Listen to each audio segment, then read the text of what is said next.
पूर्ण परमात्मा पाप कर्म दंड को भी काट सकता है। अभी तक जिस भी संत व महापुरुष से मिले, उन्होंने यही बताया कि पाप कर्म फल भोगने से ही समाप्त होगा। वो प्रभु कौन है जो पाप कर्म को काट देता है, वो काल के बंधन से छुड़वा देता है? उसका क्या नाम है, पूजा की विधि क्या है?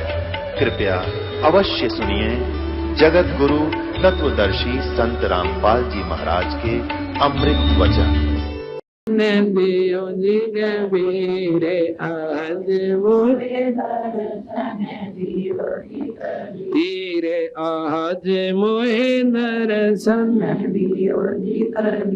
हिंदू के तुम देव कहाए, हिंदू के तुम देव कहाए, मुसलमान के पीर आज मोहे दर्शन दियो जी कबीर आज मोहे दर्शन दियो जी कबीर। दोनों दीन का झगड़ा छिड़ गया, दोनों दीन का झगड़ा छिड़ गया, तोहे ना पाए शरीर आज मोहे दर्शन दियो जी कबीर आज मोहे दर्शन दियो जी कबीर। धर्मदास की अर्ज गोसाई, धर्मदास की अर्ज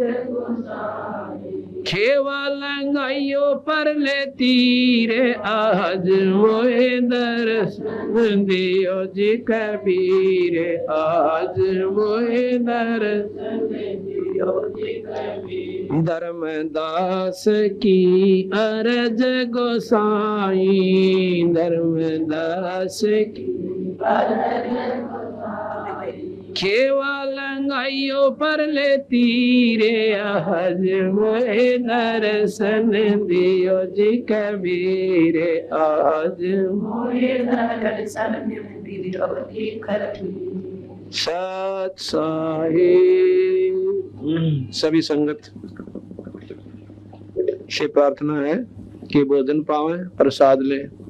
शाम को फिर 8 बजे सत्संग शुरू होगा, 8:30 बजे। जो दिन में ना आ सकते वो शाम में लाभ उठावे, वो शाम में नहीं आ सकते वो सुबह लाभ उठाने। ये 2 दिन का जीवन है, इसमें हिम्मत सी करके और इसमें जो करके अपना काम तो बेड़ा पार हो जाएगा। देखो कोई भी कार्य है उसको करने से ही बनता है। अब कहे काम ना छूटता और उसने लेकर रोहतक जा रो भाई 2 महीना में वापस आवा, पर इस बात ने भगवान के मार्ग पर ना लानते। जब थोड़ा सा भी बुद्धि पे विचार कर लिए, आत्म कल्याण में कतई कसर नहीं रहे। अपना काट के समय और मर गया, फिर कुत्ते की जुनी में गया। और उसने भी कोई कह दे ना एक भाई ये सत्संग में न कहो ना भाई काम बहुत चल रहा से, सारा संभाल करनी पड़े से, ईब संभाल दे भूत बन के उड़ा जा। अब कुत्ता बनकर उसकी छाम बैठेगा, गोबर खानता अंडेगा। ये दुख नहीं याद आता, इतना भगवान को न बजादा। कदे को लल्लो पत्तो समझता गया, 4 कथा सुनाया, फलाने महात्मा ने बड़ी बढ़िया बात बताई, आकर राजी हो गया। कहते इंतकाम ना चला, ये तो बनावटी बातें हैं। अंतःकरण में ठेस नहीं पहुंचेगी, डिट का वजन नहीं करोगे, बेड़ा पार ना हुआ। अगर ने लड्डू खाए बीमारी कटती हो ना तो सारे खा कर नपराम हो जाए, तो कड़वी दवाई खानी पड़ेगी भाई, जो बेड़ा पार होगा। है इस प्रकार पाया करो सत्संग, बड़े बाग थे मिला सही को। आपके बच्चा का देख कितने अच्छी तरह छोटे छोटे बालक यहाँ से उसी जनता अपना सत्संग में लग रहे हैं। अच्छी बात सुने, बने तो सेवा करें, ना बैठ कर अपना भजन करें से। इस तरह बढ़िया सतान इस कलयुग मत पावे कोई ना। जो आज आपने राह पा गया इस पर लगे रहना। और सतगुरुदेव मच्छरदानी पंखा और कूलर की व्यवस्था हमने खूब आसानी से कर रखी है। एक परमात्मा का नाम ना लेने से सारी सुविधा छीन ली जाएगी और कुत्ते और कुतिया बनकर हम जंगल में गली में बैठेंगे। बैल बनकर नाथ से बन जाएंगे और भाई मच्छर भी खाएंगे और डांस भी लड़ा करेंगे और साथ में चीतन और कलील और भूख और प्यास, गोबर के मां लौटना, अपनी पूछड़ने और अपनी पेशाब दबेक है और अपने शरीर का ऊपर मटना सा मसलना, और फिर मेरा पाटेगा कि परमात्मा की चीज हो से इतना खुलती कोई ना, सारा दिन अंडी पाके फिरेंदा। एक बार थोड़ी सी तकलीफ हो जाए इंसान का और न्यू कह दे भाई मेडिकल में जाना पड़ेगा, फिर देखे इसकी घी की बंद है, इतने सुख का सांस आवा है, यूं नहीं मानता किसी ने। और एक छोटा सा झटका ईश्वर का है ना, और सारा कुंबा रो रो पाग पाग हो जाता है। और सुख का सांस था जब परमात्मा कुएं में पड़ो, कितना जाओ कोई आंट कोई नहीं। महाराज कहते हैं कि दुख में सुख में सुमन सब, दुख में सुमन सब करें, और भाई सुख में करे न को, जय सुख में सुमन कर ले तो दुख काहे को हो। अब कष्ट आवे है जब तुम भगवान ने याद कर ले कि देखिए हमारे तो बुढ़िया थी नो करया करती, भाई फलाने का नो होगी दिक्कत है, और पल्ला गांठ ला ली, दे भीतरी 100 रुपया चढ़ाऊंगी, मतलब आंट लगी तो देवी याद कर ली ना, कोई आंट नहीं थी। यानी वो साधना तो ठीक हुई ना बेचारा के पास, ना उन्होंने बेरावा देवी हो सके।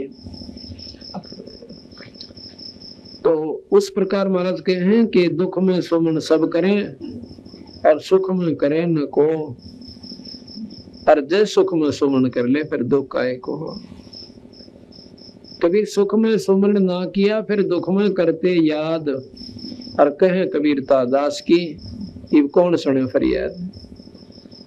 जब बीमार हो जाना कोई लाचार हो जाए तो इसका कोई इलाज कोई ना, जब न्यू कहेगा किससे भाई कितने ले चाल मने, चाहे डॉक्टर के पास ले चाल और चाहे किसी संत के पास है, वो उसके भाग में बात है कि कहीं उसने ठिकाना मिले ठीक ना पाओ बेचारे ने, तो उस समय न्यू कहेगा कुछ भी बोल दे और कुछ भी करवा लो, मेरी जान बचा दो।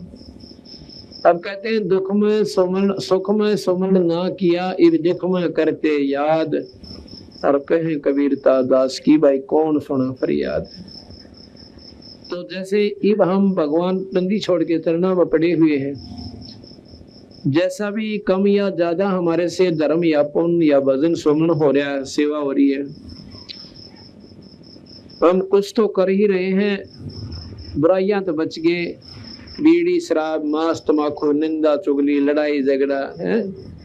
हमारे बच्चे भी सत्संग में परमात्मा के चरणों में रहते हैं, ईश्वर का याद करते हैं, परमात्मा का नाम दिन में कई कई बार याद आवे।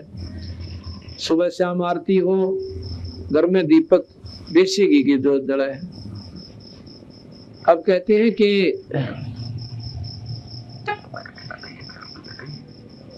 इस बात को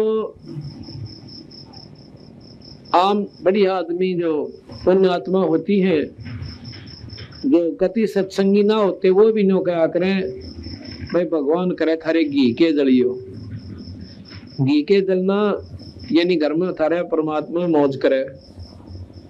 तो अब हम देसी घी की जोत जगाने के लिए प्रार्थना करते हैं हर उससे, ये हवन का काम करे से, क्योंकि हवन के करने से जैसे आपने सुना था मुक्ति नहीं होती, लेकिन कहते सर्व वासना जात है।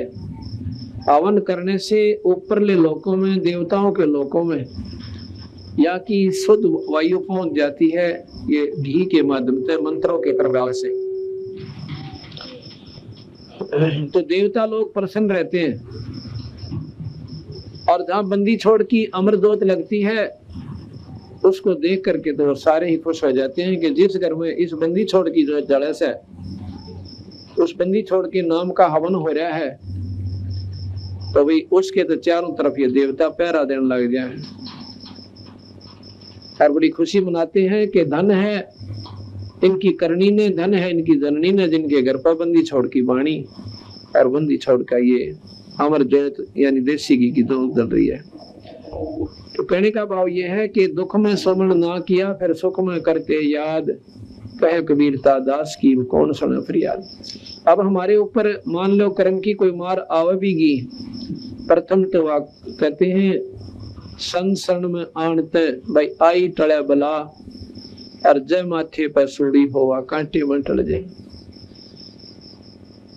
और जो सत्संग में नहीं आते उनका तो गदा के उठेंगे, नहीं सुनने मिलेगी, फलाना गिलनियों बनेंगी। और भाई हमारे जो 19-21 कोई घटना घटन भी जाती है छोटी मोटी और परेशानी आती है तो हमने जगह अपने बंदी छोड़ के चलना में पड़कर रोने हमने जगह मिल गई, उसके आगे अर्ज करने की। और फिर वो पूर्ण परमात्मा है, दयालु है। हमारे छोटे मोटे जो कोई कमी रह भी जाती है किसी कारण से, कोई भाव में कमी है, कोई विचारों में हमारे अंदर कमजोरी आ जाती है, तो उसके कारण हम दुख उठाना शुरू कर देते हैं, तो उनको भी ये माफ कर देते हैं। ये बहुत दयालु है। तो इसलिए कहते हैं एक बार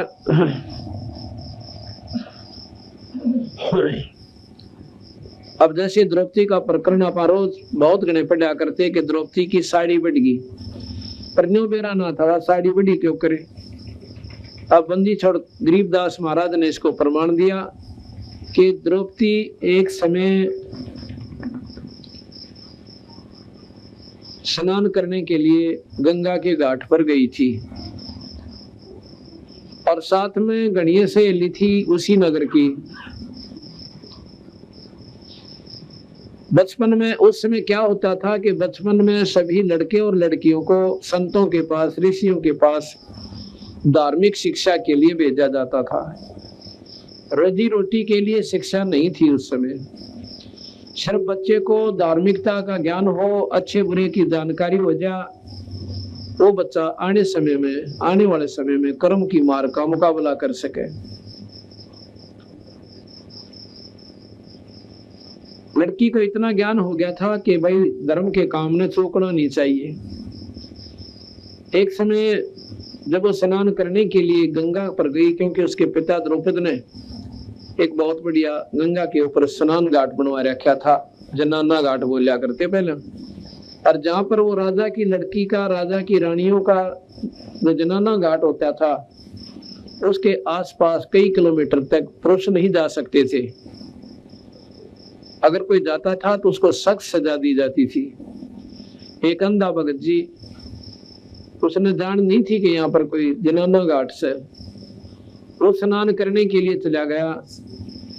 घाट से तो टल गया, घाट से 2-3 किले की दूरी पे जिधर पानी जा रहा था, बह रहा था, उधर जाकर गंगा में उतर के गोड्डे पानी में पहले नहाया खूब।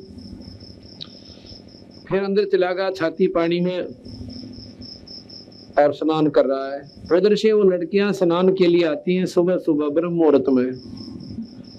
तो द्रौपदी ने देखा कि एक महात्मा सामने खड़ा से और बड़ी प्रसन्न हुई, क्योंकि भक्तात्मा जो होती है, वो भक्तात्मा होती है, वो संत ने देखकर राजी हुआ करें और दुनिया भागों से वो संत गिल खसते अंडा करें और फिर उनकी हुआ करें बिरान मट्टी, फिर वो रोवेंगे कर्माना पड़ा नहीं। कबीर साहब कहते हैं साधु आता देख कर जो मन में करे मरोड़े, वो होगा चूड़ा फिर बसेगा उनकी ओड़ी। और भगवान आत्मा प्रसन्न हुआ करे परमात्मा के नाम तक। तो द्रौपदी ने जब देखा कि ऐसे महापुरुष सुबह सुबह दर्शन हो गए, तो अपने मन में विचार करती है। कबीर साहब कहते हैं कि साधु दर्शन राम का मुख पर बसे सुहाग, और दर्शनी को देते हैं वह दिन के पूर्ण भाग। कबीरा दर्शन साधु का परमात्मा आवे याद, और लेखे में वाहे घड़ी और बाकी के दिन बाद। बाकी का समय बर्बाद होता है और वो ये दिन जो है लेखे में वो समय है जब हम सत्संग में आते हैं या कोई संतों का दर्शन कर लिया, परमात्मा में रुचि बढ़े।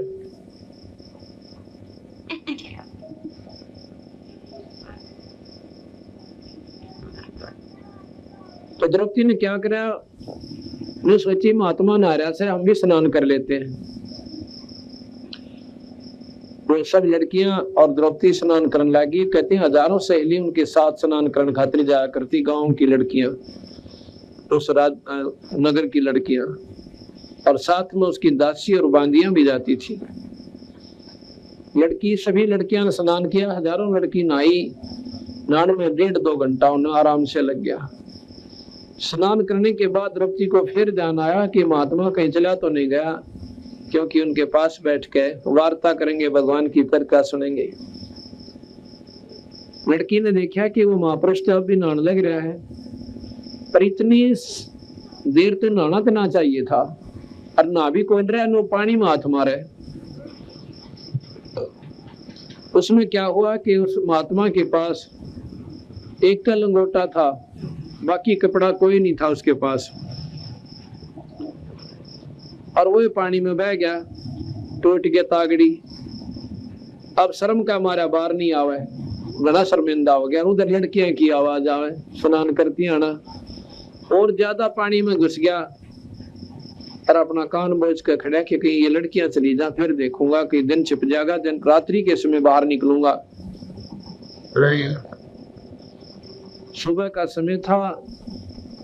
उधर से द्रौपदी ने अपनी दिन दृष्टि से देखा कि महात्मा तो नींद अस्तर हो गए, और वस्त्र कोई किनारे पे दरिया को ना, तो लड़की ने अब देखा ना ताव देखा, अपनी साड़ी में तो एक जट यानी एक बिलात 8-9 इंच कपड़ा पाड़ के और महात्मा की तरफ यानी पानी में छोड़ दिया। जब वो पानी में बहता हुआ कपड़ा उस महात्मा के हाथ के पास से निकल गया, उसने के दिखा था बेचारे न 6 इंच दरेगा निकल गया। तो लड़की ने दूसरा फिर पाड़ा,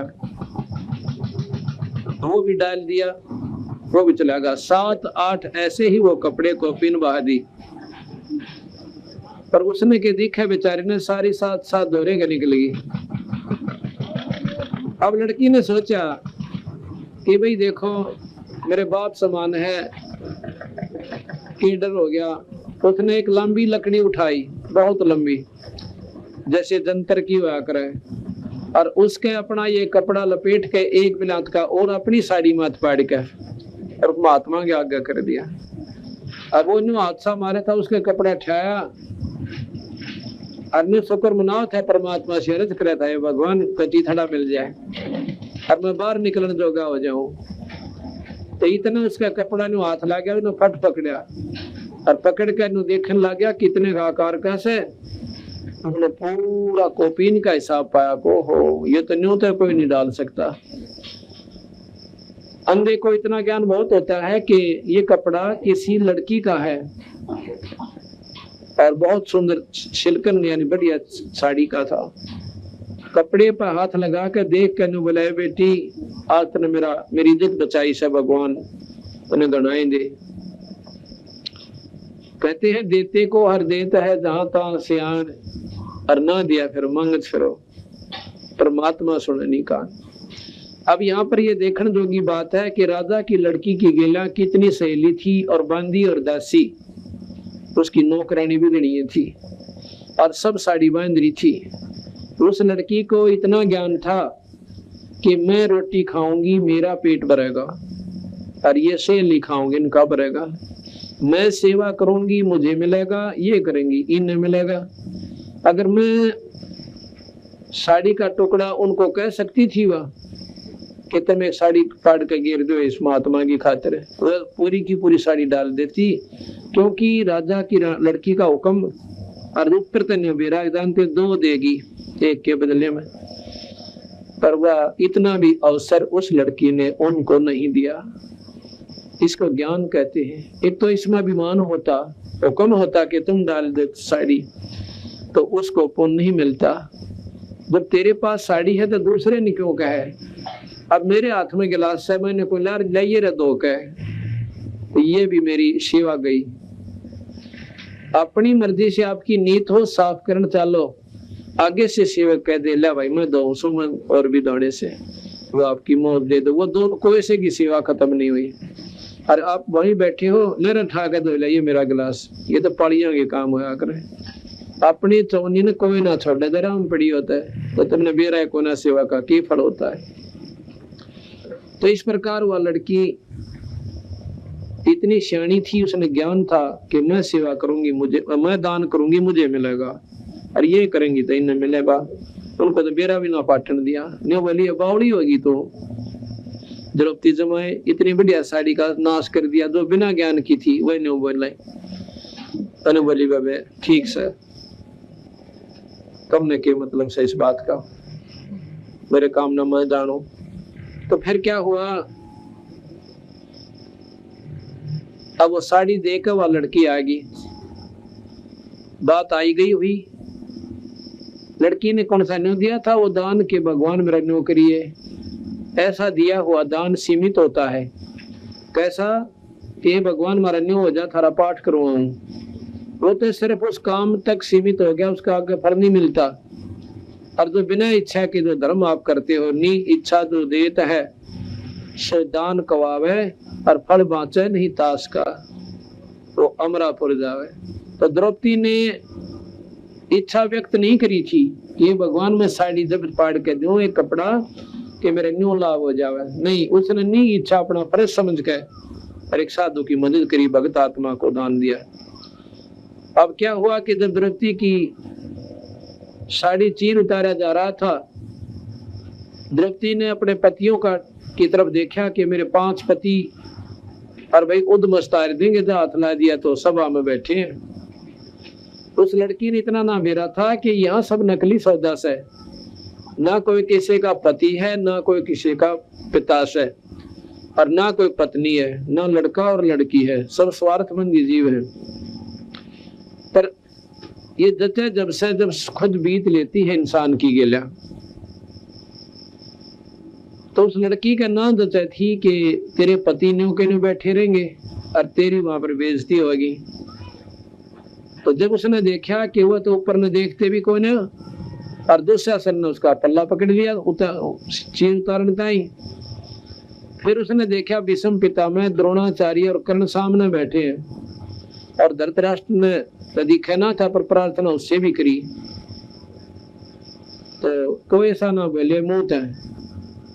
और द्रोणाचार्य, भीष्म पितामह और कर्ण, उनमें तो एक जना भी अगर खड़ा होकर और न्यू कह देता कि खबरदार जिस लड़की का हाथ है, आरामियों इसमें तुम क्या अंतर समझ रहे हो। और सभा के अंदर ये पहला इस वर्ल्ड का पहला इतिहास है कि 10 आदमियों में किसी औरत का नंगा करण कराया जा रहा था, और वो नीच आत्मानियों के बैठे रहे। आज भी कोई रास्ते चलती कोई लड़की ने कोई छेड़ा से, तो दूसरे आदमी उसका बक्कल तार देंगे घेर के, और वह सब अमर उनके गीत गाँव बिला महाभारत में योद्धा थे, भीष्म पितामह, फलाने और द्रोण और कर्ण, तो सारे पशु इकट्ठे हो रहे थे। खाकर दुर्योधन के मलिन अन्न को बुद्धि भ्रष्ट हो गए थे। तो द्रौपदी ने अर्ज किया कि हे भीष्म पितामह, हे गुरुदेव और कर्ण जी, मेरी रक्षा करो। कोई ऐसा ना बोले। कहते उस समय विदुर खड़े हो गए। विदुर ने बोला, भले पुरुषोत्तम करके रहे हो, अपना दुनिया तो विचार कर लो, या इसी तो पांडवों की वो और इसी थारी, तुम चाचा ताऊ के भाई, और काल नन्नू ना कहे द्रौपदी की नंगी होगी, नो कहे तुमने कब मैंने अपनी इज्जत आप तार ली। पर वो तो बुद्धि भ्रष्ट हो चुके थे, उनका काल चक्कर काट रहा था, उनके एक भी समझ में ना आती शानी बात तो, और उल्टी कह दे उसने स्वीकार करे थे। कहते विनाश काले विप्रता बुद्धि, जब नाश इस इंसान का आता है उल्टा चलेगा, सारे उल्टे गिर लगेंगे उसके। विदुर कहे ये बंधु थारा ने बोले थारे भाई से, भाई तुम किसकी बेइज्जती करो सो। विदुर कहे ये बंधु थारा, एक कुल एक परिवारा, और विदुर के मुंह पर लगा थपेड़ा, ने बोले तो है पांडुआ का चेहरा। विदुर के मुंह पर दुशासन ने थप्पड़ मारा, ने बोला तो इन पांडुआ का नहीं बोलेगा, इनका चमचा से न इस करके बोल रहा से, इनका चेहरा से तो इनका चेला से। तो है बांधी का जाया, अपने चाचे ने ये शब्द बोले हैं, निर्भाग आत्मा। तो है बांधी का जाया, और वहां पर कहते हैं भीष्म, द्रोण और कर्ण मुस्काया। जब उन्होंने कहा ना तो बांधी का जाम से, यानी बांधी का पैदा हुआ था, तो तीनों अंदांद्रे कह दे, जबकि चाहिए था खड़ा हो कहना अरे क्यों कर बोला, तो नसने कमे इतना चाचा लगे है, अपने चाचे का बर्तन हाथ छा दिया। फिर इतना भी लफ्ज काटने जोगे नहीं रहे, तो विदुर वहां से उठकर चला गया कि ये तो नाश इकट्ठे हो रहे सारे, अब इनकी छात बोल दे रही है। देखो भगत आत्मा था, बुराई देखी नहीं गई, पर अपने मुंह तो उसने तो कहना था कह दिया, मानना ना मानना उनकी बस की बात, उनकी मर्जी है। परमात्मा उस पर प्रसन्न होता है, वो दोषी नहीं होता। और सभा में बैठे अन्याय को सहन करता है, वो पाप का दोषी है, पाप का भागी है। या तो वहां से निकल जा और ना खड़ा होकर नहीं कहते तुम गलत कर रहे हो, नहीं मानना अपना उठ कर चला जा। ये एक नियम होता है। कोई पंचायत के अंदर भी जावे और कोई नहीं माने तो जुल्म सामने मेरा पट जाए कि ये गलत कर रहे से, एक मतलब तगड़ी की तरफ बोलने लग रहे, सारे पता लग जाता है, तो वहां से खिसक जाने में फायदा हो से, उसके समर्थन में हानि होती है। तो इस प्रकार द्रौपदी ने देख लिया भाई तो सारा सुख का सांग इकट्ठा हो रहा है, न किसी के पति और न ये गुरुजी बैठे सामने, ये भी अपना स्वार्थी हो रहे हैं, खा कर नीच आत्मा ज्ञान को और बुद्धि मलिन हो ली। जैसा खावा अन्न कहते ऐसा हो जा मन। अब द्रौपदी ने कुछ ना सूझी और सब चारों तरफ से निष्क्रिय होकर एक परमात्मा मन लौला ली। अब तेरे बिना मेरा कोई नहीं दाता, तेरे बिना मेरा कोई नहीं मालिक। ये देख लिया सब सूखा डमडमा से, और इतना कह बहुत ज्यादा रोम रोम खड़े हो गए। अब तेरे बिना मेरा कोई नहीं मालिक। ठीक है, अर्ज तो देखो दुख में सभी भगवान की करते हैं, लेकिन उसकी अर्ज सुन ली परमात्मा ने और औरा की ना सुनते। हम देखा अखबार में करा कितनी बहन बेटियां की इज्जत लौटन लाग रही, क्या वो परमात्मा ने याद नहीं करती होंगी? लेकिन उनकी सुनाई न्यों नहीं होती कि उनको किसी समय में ऐसा कोई पुण्य नहीं बना, ऐसा कोई दान नहीं करा जो कि उनके सामने कवच बनकर खड़ा हो जा, परमात्मा उसको लाभ देने जोगा हो जा, उसकी रक्षा करने जोगा रहे। परमात्मा भी निष्क्रिय है जब तक ये प्राणी अपने कर्म सुधारे कोई ना दान पुण्य नहीं करता। तो उस समय कहते हैं भगवान कृष्ण रुक्मिणी के साथ छत पर बैठकर और पासे खेला था, जैसे शतरंज खेल लिया करें। और शतरंज के जब पासे ऐसे डालते हैं तो उसका कोई मुंह तो बोला करें, जैसे ताश खेल ध्यान करा करें फलाने इतने फलाने इतने। तो वो शतरंज खेलती आना पासे डाल के जो पासों का अक्षर बोलना था वो तो ना बोला, और बोला अनंत। ऐसे पासे डाले और कृष्ण जी ने हाथ ऐसे कर दिया, न बोले अनंत। रुक्मिणी उसके मुंह का ना देखा कि पासे जो खेल का तो यूं कोई शब्द कोई ना, आपने अनंत क्यों कहा? हाथ पकड़ लिया उनका, हाथ पकड़ के हंसन लगी कि ये अनंत का तो मेरे समझ में ना आई। अनंत तो इसका कोई मतलब है कोई ना इस खेल में। तो क्या कहता है कि रुक्मिणी कर पकड़ा मुस्काई, कर कहते हैं हाथ ने, रुक्मिणी कर पकड़ा मुस्काई, अनंत कहा मोह को समझाई। ये अनंत क्यों कहा इसके बारे में मुझे जानकारी दो। कृष्ण जी बोले दुशासन ने द्रौपदी पकड़ी और मेरी भक्ति सकल में सिकरी। जय मेरा भक्त पे छोड़ी होई तो हमारा नाम ना लेवे कोई, हमारा कोई नाम ना लेवे। अगर आज भगत के ऊपर भी आंच आएगी और फिर भगवान ने कौन पूछा बावड़ी?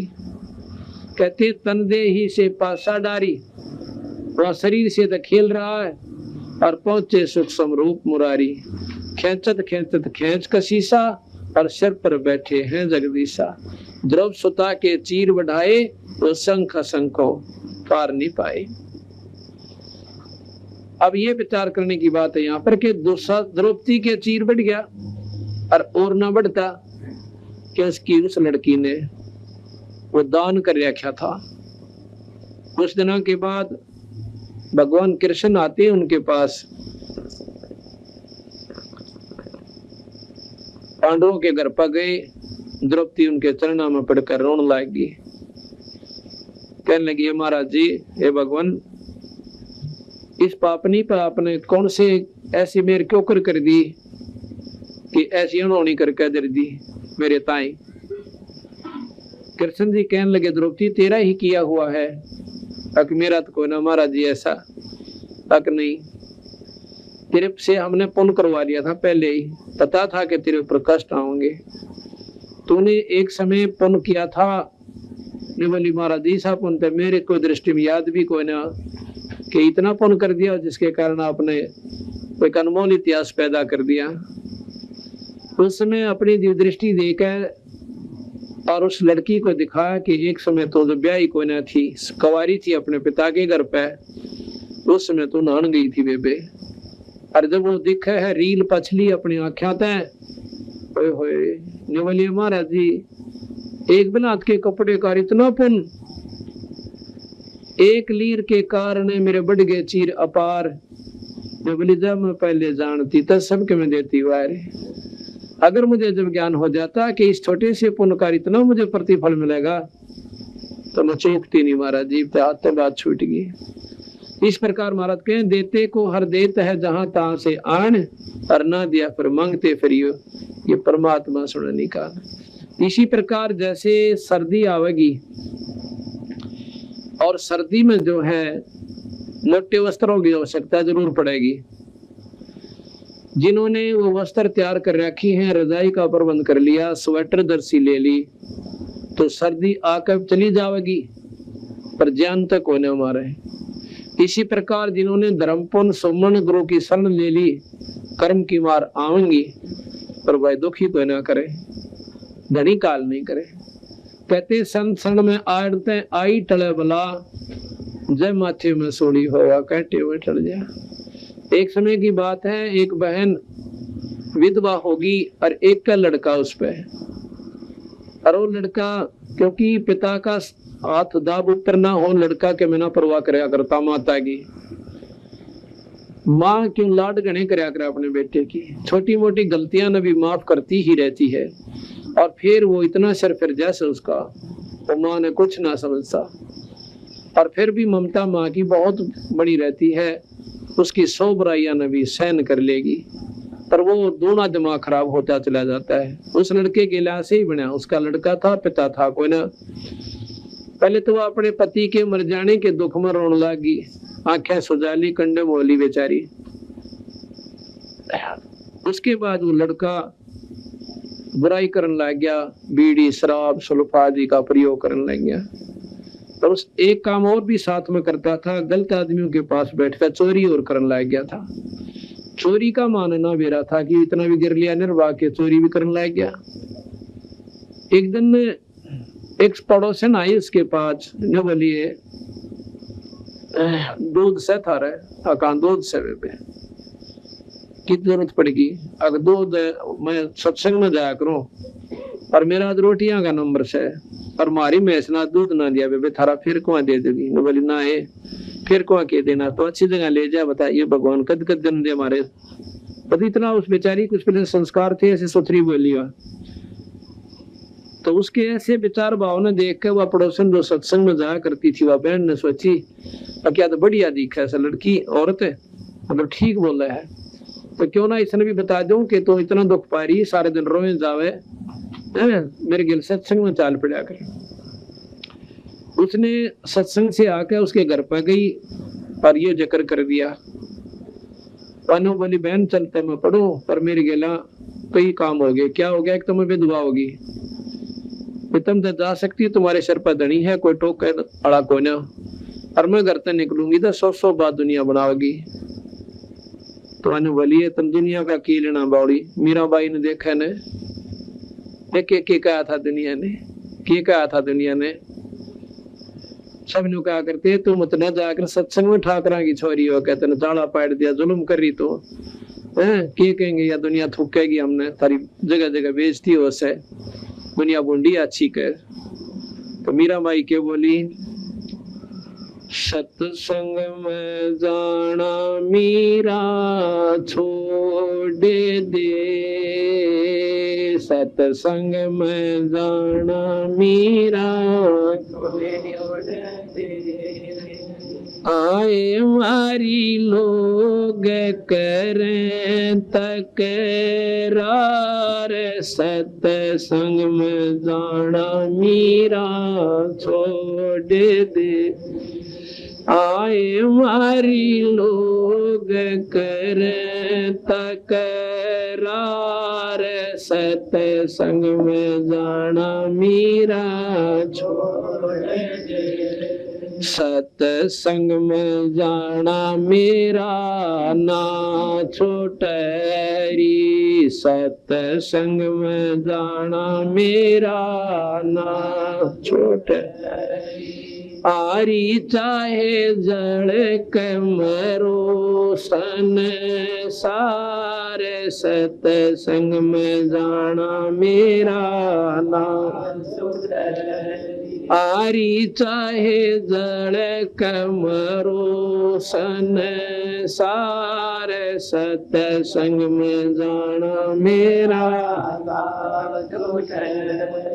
तारे सतसंग के राय में तारे सतसंग के राय आए वहाँ पर रहते हैं काले नागे कोई कोई नाग तन डसे लेवे आए वहाँ पर रहते हैं काले नागे कोई कोई नाग तन डसे जब गुरु मारे मेरे कररी जब गुरु मारे मेरे आरे वो तो सर पगंडे वे बने जाए सतसंग में जाना मेरा ना छोटा है आरे वो तो सरप गंडे वे बने जाए सतसंग में जाना मेरा ना सतसंग में जाना मीरा छोड़ दे सतसंग में जाना मीरा छोड़ दे आए मारी लोग कर तकरार सतसंग में जाना मीरा छोड़ आए मारी लोग कर तकरार सतसंग में जाना सतसंग में जाना मेरा ना छोटरी सतसंग में जाना मेरा आरी चाहे जल कमरो सन सारे सतसंग में जाना मेरा आरी चाहे जल कमरो सन सारे सतसंग में जाना मेरा थारे सतसंग के राय में थारे सतसंग के राय में आए वहाँ पर रहते हैं बबरी शेर कोई कोई शेर तन खा लेवे आए वहाँ पर रहते हैं बबरी शेर कोई कोई शेर तन खा लेवे जब गुरुआ की मेरे फरारी जब गुरु जी की मेरे फरारी आरी वो तो शेरों के गिदड़ बने जाए सतसंग में जाना मेरा ना आरी वो तो शेरा के गिदड़ बने जाए सतसंग में जाना मेरा ना सत्संग में जाना मीरा छोड़ दे, सत्संग में जाना मीरा छोड़ दे। आए मारी लोग कर तकरार, सत्संग में जाना मीरा आए मारी लोग कर तकरार, सत्संग में जाना मीरा सत्संग में जाना मेरा ना छूटरी, सत्संग में जाना मेरा आरी चाहे जल कमरो सन सारे, सत्संग में जाना मेरा छोटरी। आरी चाहे जल कमरो सन सारे, सत्संग में जाना मेरा तारे सत्संग के बीच में, थारे सत्संग के बीच में आए वहाँ पर रहते हैं साधु संत, कोई कोई संत तन ले रमाए। आए वहाँ पर रहते हैं साधु कोई कोई संत तन ले रमाए। तेरे री मन में माता पाप सरी, तेरे री मन में माता पाप हरी, संत मेरे माँ बाप री, संत मेरे माँ बाप आरे वह तो कर देंगे बेड़ा पार, सत्संग में जाना मेरा ना छोटरी। आरे वह तो कर देंगे बेड़ा पार, सत्संग में जाना मेरा ना छोटरी। सत्संग में जाना मीरा छोड़ दे, सत्संग में जाना मीरा आए मारी लोग कर तकरार, सत्संग में जाना सत्संग में जाना मेरा ना छोटरी, सत्संग में जाना मेरा ना छोटरी। आरी चाहे जड़ कमरो सन सारे, सत्संग में जाना मेरा ना छोटरी। आरी चाहे जड़ कमरो सन सारे, सत्संग में जाना मेरा ना छोटरी। वो तो हो जाते मारे है, वो तो जाते मारे है, इसमें हमारी आर है, इसमें हमारी आर है। तेरे री लेख माता चमारे है, तेरे री लेख माता चमारे हरी। मेरा सिरजन आरे हरी, मेरा सिरजन आरे। वो तो मीरा के गुरु रविदास, सत्संग में जाना मेरा ना छोटरी। अरे वह तो मीरा के गुरु रविदास, सत्संग में जाना मेरा ना छोटरी। ये सत्संग में जाना मेरा छोड़ दे।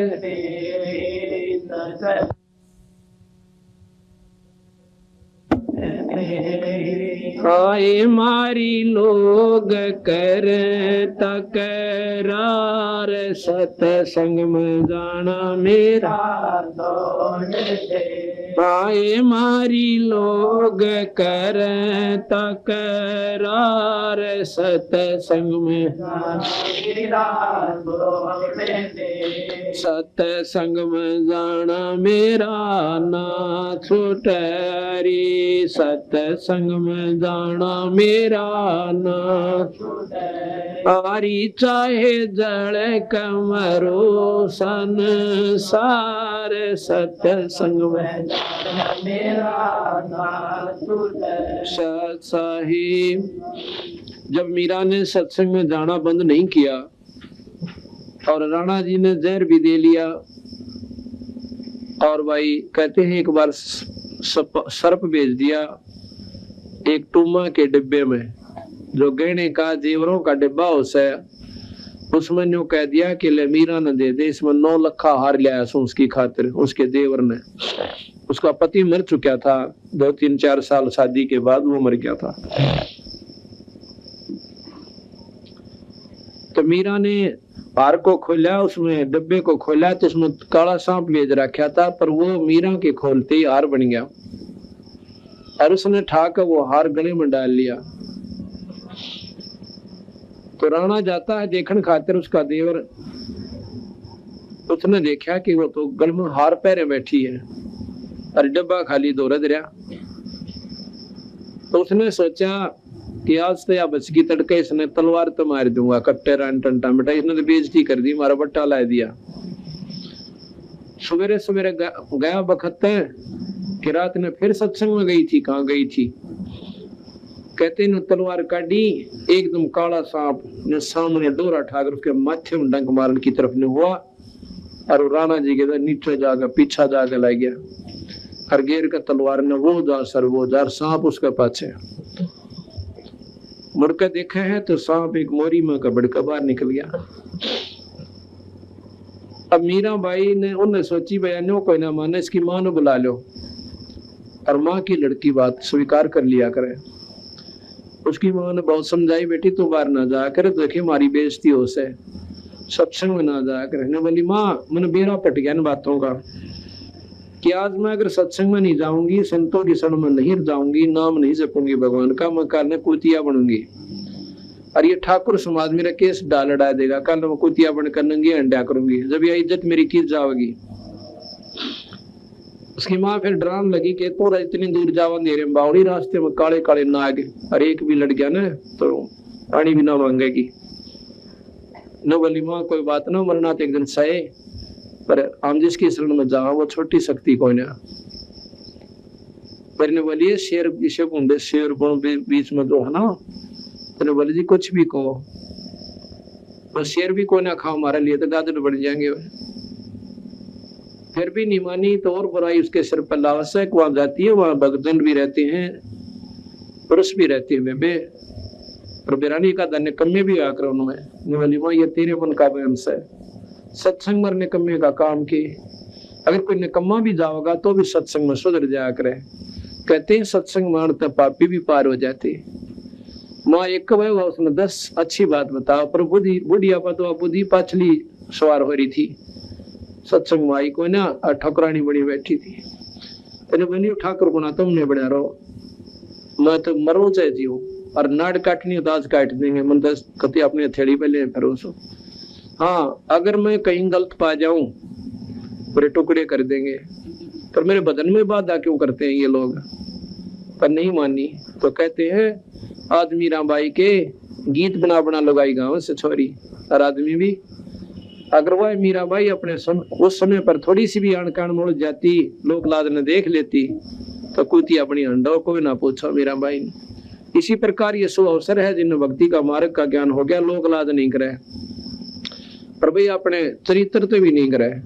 ये खास नियम होना चाहिए जब भगवान साथ देगा आपको अपनी सच्ची श्रद्धा अपनी ईश्वर में लाए रखे फिर बेड़े पार होंगे और बकवादे करने लागे सत्संग में भी आकर फिर आने का कोई फायदा नहीं से पर दूल्हे पापी होंगे दूल्हा नुकसान उठाओगे घना काल पाओगे और भगवान को भी दोष लगाओगे, संतों को भी बदनाम करते हो नीचात्मा, तो सत्संग में आकर भी को नहीं छोड़ सकते, तो फिर उनके साथ निर्भाग धरती पर नहीं है। तो फिर कहते हैं तो उस प्रकार है जैसे कहते हैं कोट वर्ष कर संगत साधा की और पत्थर का पानी में के बीजे, और जैसे चंदन बन में रंग ला दे पर बांस बिटम्बी ना सीजे। जैसे चंदन का पेड़ होता है, आसपास के नीम ने भी चंदन जैसी महक वाला वृक्ष बना देता है, अपनी महक छोड़ छोड़ के और वो नीम उसने ग्रहण कर लेता है। तो नीम को भी नीम नहीं कहते, चंदन की महक देख कर कहेंगे चंदन की लाकड़ी से। लेकिन ये बांस होता है ना, बांस, ये चंदन के पेड़ के द्वारा यारो, इस पर कोई असर उस बांस का नहीं होता, चंदन की महक उसमें प्रवेश नहीं कर सकती, बांस चंदन नहीं बनता। तो वो निकम्मा जीवात्मा जो सत्संग में आकर भी ग्रहण नहीं करती अच्छाइयों को, तो बांस कैसे है? कहते हैं चंदन बड़ में रंग ला दे पर बांस बिटम्बी ना सीजे। हंस आत्मा होती है, वो हंस बनकर चली जाएंगे और निकम में फिर भी अपने कर्म ने बिगाड़ के और कुत्ते की दुनिया में जाएंगे। तो इस प्रकार जब सत्संग उसने सुना मीराबाई ने कहा कि भी मीराबाई ने जब इतना संघर्ष करना पड़ा समाज के लिए, तो वह जो बहन थी जो विधवा हो रही थी, समाज तर डरती, सत्संग में जान नाटे थी, तो उसकी हौसला सा बढ़ गया, बात तो ठीक है। अनु बोलिए तेरा के पीछे सह भी कहने बता, लड़का से तेरा यू बिगड़ दिया, पति तेरा मर गया, ये समाज तेने बता कौन सा रोटी दे जगह के अकना, बल्कि मेरी तो दादा जोरदा बरे से मांगो हूं तो गुर्राव से तो देवर जेठ, फिर बता फिर क्या कह डरे तने। पर वे देखो अपने नेक नीति तरहना और परमात्मा का बदन करना, फिर मालिक की देकर पाप के ऊपर होगी। तो बेचारी कई सुने थे सत्संग में जान लाएगी, सत्संग में जाने लगी तो सबसे पहले दुख रोया कि महाराज जी मेरा लड़का बिगड़ गया। जो दुख हुआ था मेरी जान ने वो तो था ही था, पति मर गया, इससे बड़ा दुख और क्या होगा औरत ने। और ऊपर तो एक लड़का था, इसकी आस तक की थी कि हो सकता है ये कामयाब हो जाए, इसने ब्याह था कि मैं अपना जीवन सफल कर लूं, पर ये जमा बिगड़ रहा है, इसकी शराब यो पीवे, सुल्फा यो पीवे, और बोलूं तो छोम आ जावे। महाराज जी ने यही सलाह दी कि बेटी आया करो सत्संग में और सेवा करो यहाँ पे, और भगवान का नाम ले जा, कोई किसी का ना हटना, कोई बेटा ना कोई बेटी, ये तो लनियार से आप अपने समय खातिर, थोड़े समय खातिर आ रहे से, कोई ताचला लेने आ रहा है, कोई देने आ रहा से, पर यह को ना समझ मानती, फिर भी ममता इतनी गहरी हो से ये वाली महाराज जी दया कर दो, वो भी सत्संग मान लग जा। तो उन्होंने ये कहा तो सच्चे मन तो लगी रहे, सारे काम हो जाएंगे। बेबी तो कच्चे पड़ में आ गई तो फिर कुछ भी कौन बढ़े। अगना महाराज जी मन तो पूरा ज्ञान हो गया, मैं तो अपने उद्देश्य बोलूं को ना, और वो भी आ जाएगा तो बहुत अच्छी बात से लड़का। तो क्या हुआ, वो लड़का गंदे बच्चों की संगत में बैठकर चोरी करया करता। उसने क्या सोचा उसके साथियों ने कि भी छोटी मोटी चोरी तो काम नहीं चलता, वो पूरी बरकत को नहीं होती, इब कह राजा के महल में चोरी कराएंगे और रानिया के हार 1-1 9 लाख का बताओ से, और अपने मुंह में पानी भरा, मीठे अपने मुंह में मीठू बन रहे, बड़ी बुच्चा ने सोची राजा का महल वो होया करे, एक उनसे थोड़ा भी उठने पाए, कूद कर जाकर ठा ले किसी के सौदे ने। पर उनकी बुद्धि इतनी भ्रष्ट हो ली क्योंकि उनका अंत भी आ लिया था। तो सारे उसके साथियों ने समेत उस लड़के ने, मैन के लड़के ने जो सत्संग में जाती थी, रात्रि के समय राजा के महल में चोरी करने की स्कीम बनाई और उसके लिए रानी मंदिर के पास, क्यों मंदिर के आसपास आदमी ज्यादा कोई शक भी ना करता वो मंदिर में आए होंगे, मंदिर के पास इकट्ठे होना रात के 12 बजे निहित कर लिया। उधर से वह लड़की जो संगत में उसकी माँ सत्संग में जाया करती थी, तो उस दिन उसने कुछ प्रेरणा दी परमात्मा ने बंदी छोड़ने के बेबे, अपने मन में सोचा है आए